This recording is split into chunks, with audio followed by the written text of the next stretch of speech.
वानखेड़े की पिच पर जब रात में ओस गिरती है ना, तो अक्सर यही कहा जाता है कि लक्ष्य का पीछा करना सबसे आसान काम है। बिल्कुल, लाल मिट्टी और गीली आउटफील्ड। हाँ, बल्लेबाजों के लिए एकदम रनों की दावत। लेकिन क्या हो अगर ये सिर्फ एक भ्रम हो? एक बहुत बड़ा भ्रम। क्योंकि इस मैदान के जो आंकड़े हैं ना, वो एक बिल्कुल ही अलग और चौंकाने वाली कहानी बयां करते हैं। मतलब इस मैदान पर पहले बल्लेबाजी करते हुए जिन टीमों ने 200 या उससे ज्यादा का स्कोर बनाया है, उन्होंने 34 में से 28 बार जीत हासिल की है। 28 बार? ये आंकड़ा सच में हैरान करता है ना? तो आज शाम 7 बजे जब टॉस का सिक्का हवा में उछाला जाएगा, तो कप्तानों को किससे ज्यादा डर लगेगा? गेंद को गीला करने वाली उस भयानक ओस से, या फिर स्कोरबोर्ड के उस अदृश्य दबाव से? यही तो आज का सबसे बड़ा सवाल है। बिल्कुल।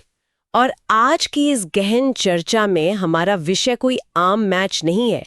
ये 19वीं सीजन का मैच नंबर 20 है, जहां शाम 7:30 बजे defending champion royal Challengers Bengaluru का सामना 5 बार की चैंपियन मुंबई इंडियंस से होने जा रहा है। ये एक ऐसा मुकाबला है जिसे क्रिकेट की दुनिया में दो अलग-अलग विचारधाराओं की टक्कर माना जाता है।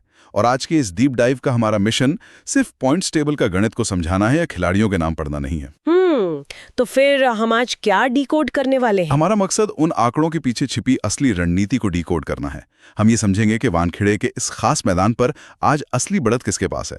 इसके साथ ही हाल ही में T20 वर्ल्ड कप जीतने वाले जो भारतीय सितारे इस टूर्नामेंट में उतरे हैं, उनके प्रदर्शन में इतना बड़ा विरोधाभास क्यों दिख रहा है, इस रहस्य से भी पर्दा उठाएंगे। चलिए इसके हर पहलू को खोलकर देखते हैं, क्योंकि सतह पर जो आंकड़े दिख रहे हैं वे पूरी कहानी नहीं बताते। मैच की रणनीतियों की गहराई में उतरने से पहले इन दोनों दिग्गजों के मौजूदा सफर को समझना जरूरी है। बिल्कुल, मौजूदा फॉर्म बहुत कुछ तय करती है। अगर हम मौजूदा फॉर्म की बात करें तो defending champion royal Challengers Bangalore यानी RCB की शुरुआत बहुत शानदार रही थी। मतलब उन्होंने शुरुआती 2 मैच जीते। लेकिन फिर पिछले मैच में राजस्थान रॉयल्स ने उन्हें हरा दिया। हाँ, वही तो। इसे अगर एक उदाहरण से समझें तो RCB की टीम अभी एक ऐसी हाई स्पीड स्पोर्ट्स कार की तरह लग रही है जिसका टॉप गियर तो बहुत शानदार काम कर रहा है। यानी उनका टॉप ऑर्डर रन बना रहा है। एकदम सही। लेकिन जैसे ही उन्हें बीच के ओवरों में गियर डाउन करके स्थिरता की जरूरत पड़ती है, उनका गियर बॉक्स जाम हो जाता है। राजस्थान रॉयल्स ने इसी तकनीकी खामी का फायदा उठाया था। और दूसरी तरफ मुंबई इंडियंस की हालत तो और भी खराब है। हाँ, वो तो एक ऐसे भारी इंजन या कह लें हाई एंड सिक्योरिटी सिस्टम जैसी लग रही है जिसके कैमरे तो दुनिया के सबसे बेहतरीन हैं, लेकिन उनके अलार्म ही नहीं बज रहे। वे सिर्फ एक मैच जीत पाए हैं और दिल्ली कैपिटल्स के साथ साथ राजस्थान रॉयल्स से भी हार चुके हैं। स्पोर्ट्स कार वाली बात सटीक है, लेकिन मुझे लगता है कि RCB की असली समस्या उनके इंजन में नहीं बल्कि उनके स्टीयरिंग व्हील यानी मैनेजमेंट के फैसलों में है। और यहाँ जो बात सबसे ज्यादा प्रभावित करती है वो ये है कि दोनों ही टीमें आज मैदान पर एक समान घाव के साथ उतर रही हैं। समान घाव मतलब दोनों को राजस्थान ने हराया है इसलिए? बिल्कुल, दोनों को ही अपनी पिछली भिड़ंत में राजस्थान रॉयल्स के हाथों मात मिली है। जब दो टीमें एक ही प्रतिद्वंद्वी से हारने के बाद आपस में टकराती हैं तो मुकाबला सिर्फ तकनीक का नहीं रह जाता, वो मानसिकता का खेल बन जाता है। ये सोचने वाली बात है। और इस मानसिकता के खेल में ऐतिहासिक आंकड़े बहुत बड़ा रोल निभाते हैं। अब तक इन दोनों के बीच 36 T20 मैच खेले गए हैं, जिनमें 2 चैंपियंस लीग के मुकाबले भी शामिल हैं। मुंबई ने 21 जीते हैं, जबकि बेंगलुरु के खाते में सिर्फ 15 जीत आई हैं। और अगर सिर्फ IPL की बात करें तो? सिर्फ IPL की बात करें तो 34 मैचों में मुंबई 19 जीत के साथ भारी नजर आती है। लेकिन T20 जैसे छोटे और अनिश्चित फॉर्मेट में, जहां एक ओवर में या एक नो बॉल पर पूरा खेल पलट जाता है, क्या ये ऐतिहासिक दबदबा सच में आज के खिलाड़ियों पर कोई मनोवैज्ञानिक दबाव बनाता है? मतलब क्या मैदान पर उतरते समय खिलाड़ी ये सोचता है कि हम इनसे 21 बार हार चुके हैं? खिलाड़ी सीधे तौर पे ऐसा नहीं सोचता, लेकिन क्रिकेट में जिसे इंस्टीट्यूशनल मेमोरी कहा जाता है, वो अवचेतन मन में काम करती है। इंस्टीट्यूशनल मेमोरी, थोड़ा समझाएंगे इसे? देखिए, जब मुंबई इंडियंस बैंगलोर के खिलाफ मैदान पर उतरती है तो उनके ड्रेसिंग रूम के माहौल में एक अलग तरह की शांति होती है। कठिन पलों में जब कोई साझेदारी बन रही होती है तो मुंबई के गेंदबाज पैनिक नहीं करते, क्योंकि उन्हें पता है कि इस टीम को पहले भी कई बार दबाव में तोड़ा जा चुका है। अच्छा। और बैंगलोर के नजरिए से देखें तो? इसके विपरीत जब बैंगलोर के खिलाड़ी देखते हैं कि मुंबई के बल्लेबाज हावी हो रहे हैं, तो वो ऐतिहासिक आंकड़ा उनके अवचेतन मन में एक माइक्रो हेजिटेशन मतलब हल्की हिचकिचाहट पैदा करता है। यही छोटी सी हिचकिचाहट किसी बड़े मैच में हार और जीत का अंतर तय कर देती है। अब यहाँ बात बहुत ही दिलचस्प हो जाती है। फॉर्म और इतिहास की इस जंग में आज का मैदान सबसे बड़ा निर्णायक बनने वाला है। वानखेड़े की पिच बिल्कुल। हाँ, आज शाम मुंबई का मौसम साफ रहेगा, बारिश की कोई गुंजाइश नहीं है। तापमान 26 से 33 डिग्री सेल्सियस के बीच रहेगा और मैच के समय ये लगभग 28 डिग्री के आसपास होगा। क्रिकेट के लिए एकदम बेहतरीन मौसम। लेकिन वानखेड़े स्टेडियम में किसी भी कप्तान के लिए मौसम का मतलब तापमान नहीं बल्कि ओस होता है। वानखेड़े की लाल मिट्टी की पिच पर जब ओस गिरती है तो गेंद की सीम सपाट होने लगती है और तेज गेंदबाजों के लिए स्विंग या स्पिनर्स के लिए टर्न कराना लगभग नामुमकिन हो जाता है। बिल्कुल सही कह रहे हैं। वानखेड़े में ओस का असर सिर्फ गेंद को गीला करने तक सीमित नहीं है, ये पिच की प्रकृति को ही बदल देता है। वो कैसे? लाल मिट्टी आमतौर पर अच्छा उछाल देती है, लेकिन जब ओस गिरती है तो आउटफील्ड से गीली होकर आने वाली गेंद पिच पर स्किड करने लगती है। स्किड करने का मतलब है कि गेंद बल्ले पर और भी तेजी से और आसानी से आने लगती है। तो इसका मतलब गेंदबाजों के लिए मुश्किलें दोगुनी। एकदम। बुमराह या बोल्ट जैसे गेंदबाज जो अपनी सटीक यॉर्कर या सीम मूवमेंट पर निर्भर करते हैं, उनके लिए एक दुस्वप्न बन जाता है, क्योंकि हल्की सी भी चूक होने पर गेंद सीधे फुल टॉस में तब्दील हो जाती है। इसीलिए आमतौर पर कप्तान यहां आंख बंद करके चेस करना चाहते हैं। लेकिन यहीं पर तो सबसे बड़ा विरोधाभास खड़ा होता है। अगर ओस की वजह से चेस करना इतना ही आसान है तो फिर आंकड़े इसके बिल्कुल उलट कहानी क्यों कह रहे हैं? आंकड़े वाकई में हैरान करने वाले हैं। वानखेड़े की पिच को बैटिंग का स्वर्ग माना जाता है। T20 क्रिकेट के इतिहास में 34 बार ऐसा हुआ है जब पहले बैटिंग करने वाली टीम ने यहां 200 या उससे ज्यादा का स्कोर बनाया है। और इसमें सबसे चौंकाने वाली बात यह है कि उन 34 मौकों में से 28 बार पहले बैटिंग करने वाली टीम ने जीत हासिल की है। ये बहुत बड़ा कन्वर्जन रेट है ना? खुद मुंबई इंडियंस ने इस मैदान पर पहले बैटिंग करते हुए 5 बार 200 से ज्यादा का स्कोर बनाया है और हर बार जीत हासिल की है। हालांकि उन्होंने यहाँ 4 बार 200 प्लस का टारगेट सफलतापूर्वक चेस भी किया है। हाँ, लेकिन 34 में से 28 जीत का आंकड़ा ये साबित करता है कि ओस का खौफ शायद 200 रनों के मनोवैज्ञानिक दबाव से छोटा है। शाम 7 बजे टॉस के समय कप्तान के दिमाग में क्या चल रहा होगा? ओस का डर या 200 रन बोर्ड पर टांगने का लालच? अगर हम इसे एक बड़ी तस्वीर के नजरिए से देखें तो ये पूरी बहस मैकेनिक्स ऑफ चेजिंग यानी लक्ष्य का पीछा करने के विज्ञान से जुड़ी है। 200 का आंकड़े सिर्फ एक संख्या नहीं है, ये विपक्षी टीम के लिए एक मानसिक दीवार है। मानसिक दीवार, ये टर्म बहुत सटीक लग रहा है। जब कोई टीम दूसरी पारी में 200 से ज्यादा का पीछा करने उतरती है तो ओस चाहे कितनी भी क्यों ना हो, उन्हें प्रति ओवर 10 से ज्यादा रन बनाने होते हैं। इसका सीधा मतलब है कि बल्लेबाजों को पहले ही ओवर से जोखिम उठाना पड़ता है। मतलब सेटल होने का कोई वक्त नहीं मिलता। बिल्कुल नहीं। वे पिच को समझने या गेंदबाज को सेटल होने देने का इंतजार नहीं कर सकते। जोखिम का मतलब है गलती करने की गुंजाइश बढ़ना। वानखेड़े की पिच पर 200 रन बनाने वाली टीम अक्सर ये मानकर चलती है कि उन्होंने विपक्षी टीम के बल्लेबाजों को एक ऐसी दौड़ में धकेल दिया है जहां एक भी डॉट बॉल उन पर भारी दबाव बनाएगी। टॉस के समय कप्तान इसी अदृश्य दबाव को तौलते हैं। तो इस सारे डेटा का असल मतलब क्या है? पिच, मौसम और इतिहास तो बस एक कैनवस तैयार करते हैं, लेकिन असल चित्र तो मैदान पर उतरने वाले खिलाड़ी ही बनाते हैं। एकदम सही। और आज मैदान पर उतरने वाले प्रमुख योद्धा कौन है, ये देखना बहुत दिलचस्प होगा। अगर हम आज की संभावित प्लेइंग 12 के रणनीतिक रूल्स पर नजर डालें तो बहुत कुछ समझ आता है। आरसीबी की बात करें तो उनका शीर्ष क्रम बेहद मजबूत नजर आता है। कप्तान रजत पाटीदार शानदार फॉर्म में है और टीम के टॉप स्कोरर बने हुए हैं। हाँ, और विराट कोहली और देवदत्त पडिक्कल भी अब तक 100 से ज्यादा रन बना चुके हैं। लेकिन गेंदबाजी में जो फैसला उन्होंने पिछले मैच में लिया वो बहुत ही अजीब था। उनके सबसे सफल गेंदबाज जैकब डफी रहे, जिन्होंने अकेले 5 विकेट चटकाए। लेकिन सिर्फ जोश हेजलवुड जैसे बड़े नाम को टीम में फिट करने के लिए आरसीबी ने अपने सबसे सफल बॉलर डफी को ही बाहर का रास्ता दिखा दिया। ये वाकई में चौंकाने वाला फैसला था। ये किस तरह की रणनीति है? क्या ये एक बड़े अंतर्राष्ट्रीय नाम का मोह था या लगातार रन लुटाने के बाद लिया गया कोई घबराहट भरा फैसला? ये फ्रेंचाइजी क्रिकेट की एक बहुत ही पुरानी और खतरनाक बीमारी है, जिसे हम रेपुटेशन बायस यानी प्रतिष्ठा के आधार पर लिया गया पूर्वाग्रह कह सकते हैं। रेपुटेशन बायस मतलब सिर्फ नाम देखकर खिलाना? बिल्कुल। हेजलवुड के पास निश्चित रूप से एक शानदार अंतर्राष्ट्रीय अनुभव है, लेकिन T20 क्रिकेट पूरी तरह से लय और फॉर्म का खेल है। डफी इस समय विकेट टेकिंग फॉर्म में थे और पावर प्ले में भी अच्छा कर रहे थे। हाँ, जब किसी लय में चल रहे गेंदबाज को जिसने 5 महत्वपूर्ण विकेट निकाल कर दिए हों अचानक बाहर कर दिया जाता है तो इससे पूरी गेंदबाजी यूनिट का संतुलन बिगड़ जाता है। डफी पावर प्ले में जो आक्रामकता ला रहे थे उसकी कमी हेजलवुड का आने से पूरी नहीं हुई क्योंकि हेजलवुड एक अलग शैली के गेंदबाज हैं। ये फैसला रणनीति से ज्यादा टीम कॉम्बिनेशन को लेकर मैनेजमेंट के भीतर चल रहे गहरे असमंजस को दर्शाता है।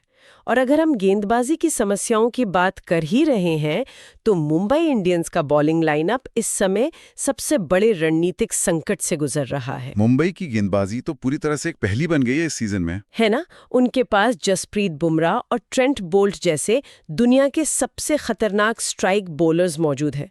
लेकिन हैरानी की बात यह है कि इस सीजन में शार्दुल ठाकुर, जिनके नाम 4 विकेट हैं, और अला गजनफर, जिनके नाम 2 विकेट हैं, इनको छोड़कर मुंबई का कोई भी अन्य गेंदबाज 1 से ज्यादा विकेट नहीं ले सका है। ये बहुत ही चिंताजनक आंकड़ा है मुंबई के लिए। बिल्कुल। बुमराह और बोल्ट जैसे गेंदबाजों का विकेट ना ले पाना पूरी टीम के संतुलन को कैसे बिगाड़ रहा है। ये टीम तो वन मैन आर्मी जैसी लग रही है शार्दुल ठाकुर के भरोसे। ये मुंबई इंडियंस की रणनीति में सबसे बड़ी दरार है। जब जसप्रीत बुमराह और ट्रेंट बोल्ट जैसे स्ट्राइक बॉलर्स शुरुआती ओवरों में विकेट नहीं निकालते हैं तो विपक्षी टीम का टॉप ऑर्डर सेट हो जाता है। इसका सीधा असर मिडल ओवर्स पर पड़ता है। और वहीं शार्दुल ठाकुर की एंट्री होती है। हाँ, लेकिन शार्दुल ठाकुर की भूमिका आमतौर पर मिडल ओवर्स में एक पार्टनरशिप ब्रेकर की होती है, ना कि मुख्य स्ट्राइक बॉलर की। जब बुमराह और बोल्ट विकेट नहीं ले रहे हैं तो पूरा दबाव शार्दुल ठाकुर पर आ गया है। मतलब बल्लेबाज बुमराह को सम्मान दे रहे हैं और शार्दुल पर अटैक कर रहे हैं। बिल्कुल यही हो रहा है। विपक्षी बल्लेबाज बुमराह को संभर कर खेल रहे हैं और शार्दुल पर हमला कर रहे हैं, जिससे मुंबई की पूरी गेंदबाजी रणनीति ध्वस्त हो रही है। उनके पास नामों की कमी नहीं है, लेकिन विकेट निकालने वाली मारक क्षमता फिलहाल सोई हुई है। दूसरी तरफ आरसीबी को टीम है जिनका बल्लेबाजी क्रम बहुत टॉप हैवी है। संभावित टीम देखें तो फिल सॉल्ट, विराट कोहली, देवदत्त पड्डिकल और रजत पाटीदार जैसे नामों के साथ उनका शीर्ष क्रम किसी भी गेंदबाजी आक्रमण को तहस नहस कर सकता है। हाँ, टॉप 4 तो बहुत ही विस्फोटक हैं।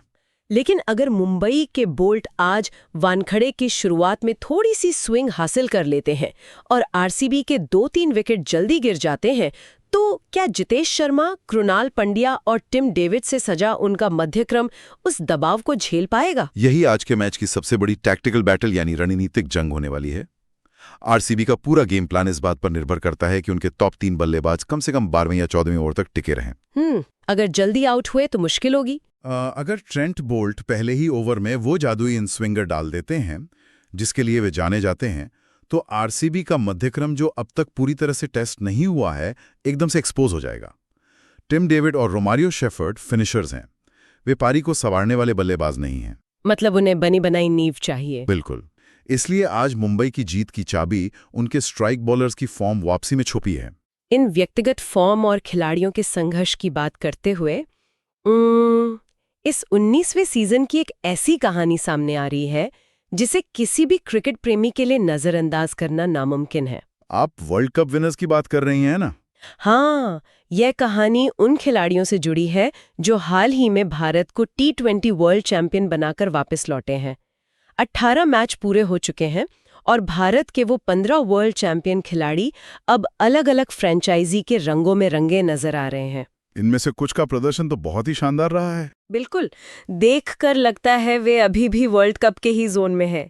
उदाहरण के तौर पे वर्ल्ड कप के प्लेयर ऑफ द टूर्नामेंट रहे संजू सैमसन को ही देख लीजिए। संजू सैमसन तो अलग ही लय में बल्लेबाजी कर रहे हैं। शनिवार को चेन्नई के चेपॉक स्टेडियम में चेन्नई सुपर किंग्स और दिल्ली कैपिटल्स के बीच हुए 18वें मैच में संजू ने इस सीजन का पहला शतक जड़ दिया। ये मैच चेन्नई ने 23 रनों से जीता। वो शतक वाकई देखने लायक था। और इसी शानदार शतक के साथ संजू ने रोहित शर्मा और विराट कोहली के एक बेहद खास एलीट क्लब में एंट्री कर लिए।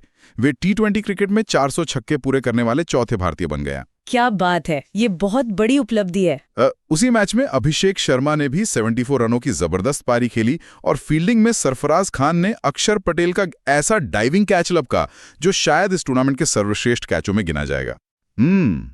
संजू सैमसन का वो शतक सिर्फ एक बड़ा स्कोर नहीं था, वो इस बात का प्रमाण था कि रोल क्लैरिटी यानी भूमिका की स्पष्टता क्या चमत्कार कर सकती है। ये रोल क्लैरिटी कैसे काम कर रही है उनके लिए? सैमसन जिस तरह से स्पिनर्स के खिलाफ फुटवर्क का इस्तेमाल कर रहे हैं और तेज गेंदबाजों के खिलाफ अपनी जगह बनाकर खेल रहे हैं, वो उनके उस अटूट आत्मविश्वास को दिखाता है जो उन्हें वर्ल्ड कप की जीत से मिला है। उनकी फ्रेंचाइजी ने उन्हें वही आज़ादी दी है जो उन्हें भारतीय टीम में मिली थी। लेकिन इसी कहानी का दूसरा पहलू बेहद हैरान करने वाला और चिंताजनक है। आप उन खिलाड़ियों की बात कर रही हैं जो फॉर्म से जूझ रहे हैं? हाँ, इंटरनेशनल क्रिकेट के जो सबसे बड़े योद्धा माने जाते हैं, वे इस आईपीएल में बुरी तरह संघर्ष करते हुए नजर आ रहे हैं। हमने अभी बात की कि कैसे जसप्रीत बुमराह विकेटों के लिए तरस रहे हैं। और सिर्फ बुमराह ही नहीं। बिल्कुल, उनके साथ साथ मिस्ट्री स्पिनर वरुण चक्रवर्ती का जादू भी फीका पड़ गया है। और सिर्फ गेंदबाजी नहीं, रिंकू सिंह, हार्दिक पांड्या और अर्शदीप सिंह जैसे खिलाड़ी जिन्होंने वर्ल्ड कप के फाइनल में अपने दम पर मैच पलटा था, यहां अब तक पूरी तरह से फ्लॉप साबित हो रहे हैं। ये विरोधाभास बहुत ही अजीब है। ऐसा लग रहा है जैसे इन खिलाड़ियों के दिमाग और शरीर पर कोई भारी वर्ल्ड कप हैंगओवर छाया हुआ है। आखिर संजू सैमसन या अभिषेक शर्मा ऐसा क्या अलग कर रहे हैं जो बुमराह या हार्दिक जैसे विश्व स्तरीय खिलाड़ी नहीं कर पा रहे हैं? ये एक बहुत ही महत्वपूर्ण सवाल खड़ा करता है, क्योंकि ये सीधे तौर पर फ्रेंचाइजी क्रिकेट की संरचना से जुड़ा है। इंटरनेशनल क्रिकेट से फ्रेंचाइजी क्रिकेट में आना कोई स्विच दबाने जितना आसान नहीं होता। वो तो है, माहौल पूरी तरह बदल जाता है। बिल्कुल। जब कोई खिलाड़ी अपने देश के लिए वर्ल्ड कप खेलता है तो पूरी टीम महीनों तक एक ही कोच, एक ही कप्तान और एक ही सुविचारित रणनीति के तहत काम करती है। हर खिलाड़ी को पता होता है कि उसे किस ओवर में क्या करना है। लेकिन फ्रेंचाइजी में तो हर साल बदलाव होते हैं। हाँ, जब वो खिलाड़ी फ्रेंचाइजी क्रिकेट में आता है तो रातों रात सब कुछ बदल जाता है। नई टीम, नया कप्तान, विदेशी खिलाड़ियों के साथ तालमेल बिठाने की चुनौती और सबसे बढ़कर मालिकों और फैंस का भारी दबाव। मतलब बुमराह या हार्दिक अचानक खराब खेलना नहीं शुरू कर दिए हैं? नहीं, बिल्कुल नहीं। बुमराह या हार्दिक के फ्लॉप होने का कारण ये नहीं है कि वो क्रिकेट खेलना भूल गए हैं। इसका बड़ा कारण मानसिक थकान और भूमिकाओं का टकराव है। वर्ल्ड कप जीतने के बाद जो भावनात्मक शिखर एक खिलाड़ी महसूस करता है, उसके तुरंत बाद एक लंबे थका देने वाले फ्रेंचाइजी टूर्नामेंट के लिए खुद को फिर से उसी ऊर्जा के साथ तैयार करना बहुत चुनौतीपूर्ण होता है। ये मानसिक थकान का पहलू अक्सर नजरअंदाज कर दिया जाता है। एकदम सही।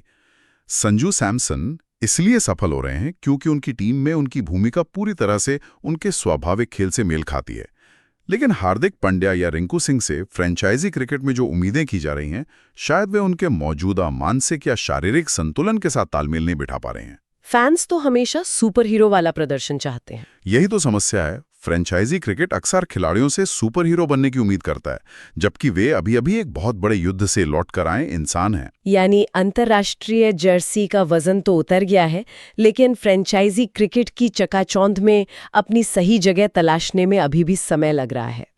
खैर, आज की चर्चा के इन सभी दिलचस्प और जटिल पहलुओं को समेटते हुए अगर हम वापस आज रात के इस महामुकाबले पर लौटे, तो ये तय है कि वानखेड़े के मैदान पर आज सिर्फ बल्ले और गेंद की ही नहीं, बल्कि खिलाड़ियों के धैर्य और कप्तानों की रणनीति की भी कड़ी परीक्षा होगी। बहुत ही कड़ी परीक्षा होने वाली है आज। हमने इस गहन चर्चा में समझा कि कैसे ओस का फैक्टर एक बहुत बड़ा भ्रम भी साबित हो सकता है और कैसे 200 रनों का स्कोरबोर्ड पर होना विपक्षी टीम के रणनीतिक ताने-बाने को बिखेर सकता है। और हमने मुंबई इंडियंस के उस ऐतिहासिक दबदबे के पीछे के मनोविज्ञान को भी तो समझा। बिल्कुल, जो आज भी आरसीबी के ड्रेसिंग रूम में कहीं न कहीं गूंज रहा होगा। और सबसे महत्वपूर्ण बात, हमने उन वर्ल्ड कप सितारों के चौंकाने वाले प्रदर्शन का विश्लेषण किया जिनसे दुनिया हर मैच में चमत्कार की उम्मीद करती है, लेकिन जो फिलहाल अपनी फॉर्म से जूझ रहे हैं। इसीलिए मुझे लगता है कि आज का ये मैच दोनों टीमों के लिए एक टर्निंग पॉइंट साबित हो सकता है। मुंबई के नजरिए से देखें तो मुंबई इंडियंस के लिए सिर्फ 2 पॉइंट्स का सवाल नहीं है। ये अपनी गेंदबाजी की उस खोई हुई धार को वापस पाने का मौका है, जिस पर उनका पूरा साम्राज्य टिका है। बुमराह और बोल्ट को आज साबित करना होगा कि उनका खराब फॉर्म सिर्फ एक अस्थायी दौर था। और आरसीबी के लिए? वहीं आरसीबी के लिए ये साबित करने का मौका है कि उनका मध्यक्रम सिर्फ कागजों पर ही नहीं, बल्कि वानखेड़े के दबाव वाले माहौल में भी रन बना सकता है। अगर आरसीबी आज हारती है तो शुरुआत में मिला उनका सारा मोमेंटम खत्म हो जाएगा और वे उसी चक्रव्यूह में फंस जाएंगे जहां से वापसी करना बहुत मुश्किल होता है। ये सब गहराई से समझने के बाद जब आज शाम ठीक 7 बजे वानखेड़े के मैदान पर टॉस के लिए दोनों कप्तान आमने सामने होंगे और सिक्का हवा में उछाला जाएगा, तो एक बहुत ही गहरा सवाल क्रिकेट के हर फैन के दिमाग में होना चाहिए। वो सवाल क्या है? T20 क्रिकेट आज इतनी तेजी से विकसित हो रहा है कि कल के वर्ल्ड कप जिताने वाले चैंपियन गेंदबाज आज एक एक विकेट के लिए संघर्ष कर रहे हैं और गुमनाम से चेहरे मैच पलट रहे हैं। ऐसे में कप्तानों के सामने सबसे बड़ी दुविधा ये होगी कि वे आज रात किस पर ज्यादा भरोसा जताएं, अनुभव पर या मौजूदा फॉर्म पर? बिल्कुल। क्या वे खिलाड़ियों की स्टारडम, उनके विशाल रुतबे और पिछले ऐतिहासिक रिकॉर्ड्स के आधार पर अपने फैसले लेंगे, या फिर वे उस वानखेड़े की पिच का पूरा सम्मान करेंगे जो 200 से कम के स्कोर को कभी माफ नहीं करती और जहां ओस से ज्यादा स्कोरबोर्ड का दबाव बोलता है? ये तो टॉस के वक्त ही पता चलेगा। ये सवाल अपने आप में बहुत कुछ सोचने पर मजबूर करता है कि क्या आधुनिक T20 क्रिकेट में खिलाड़ियों की प्रतिष्ठा यानी उनके नाम से ज्यादा मैदान की परिस्थिति और मौजूदा फॉर्म हावी हो गई है? मुझे तो यही लगता है कि परिस्थिति ज्यादा मायने रखती है। क्या एक चैंपियन टीम वही है जो इतिहास को भूलकर आज के हालात के हिसाब से खेलती है? इस सवाल पर विचार जरूर किया जाना चाहिए, क्योंकि शायद इसी में आज रात के विजेता का नाम छिपा है।